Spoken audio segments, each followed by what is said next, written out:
Genesis 47. Joseph took his 5 brothers to the king and told him, "My father and my brothers have come from Canaan. They have brought their sheep, goats, cattle, and everything else they own to the region of Goshen." Then he introduced his brothers to the king, who asked them, "What do you do for a living?"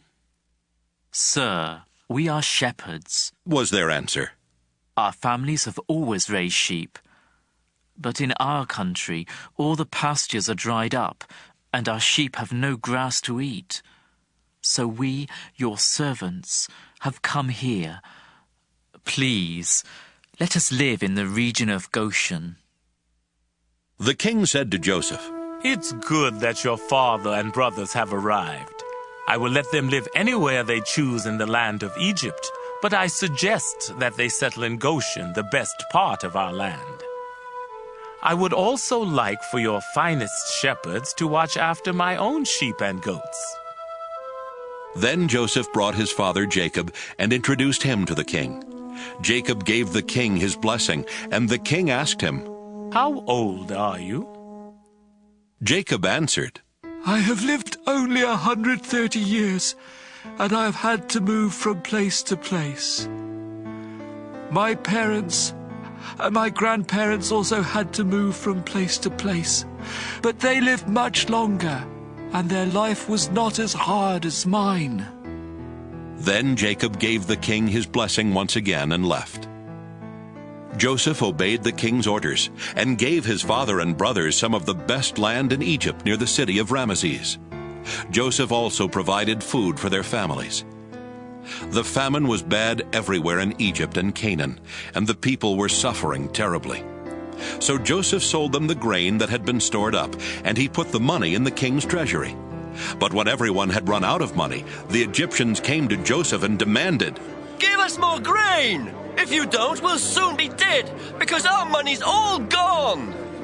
"If you don't have any money," Joseph answered, "give me your animals, and I'll let you have some grain."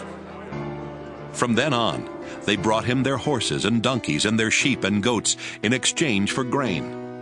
Within a year, Joseph had collected every animal in Egypt. Then the people came to him and said, "Sir, there's no way we can hide the truth from you. We are broke, and we don't have any more animals. We have nothing left except ourselves and our land." "Don't let us starve and our land be ruined.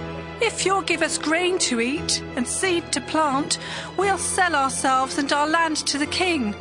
We'll become his slaves." The famine became so severe that Joseph finally bought every piece of land in Egypt for the king and made everyone the king's slaves except the priests. The king gave the priests a regular food allowance, so they did not have to sell their land. Then Joseph said to the people, "You and your land now belong to the king. I am giving you seed to plant, but 1/5 of your crops must go to the king. You can keep the rest as seed or as food for your families."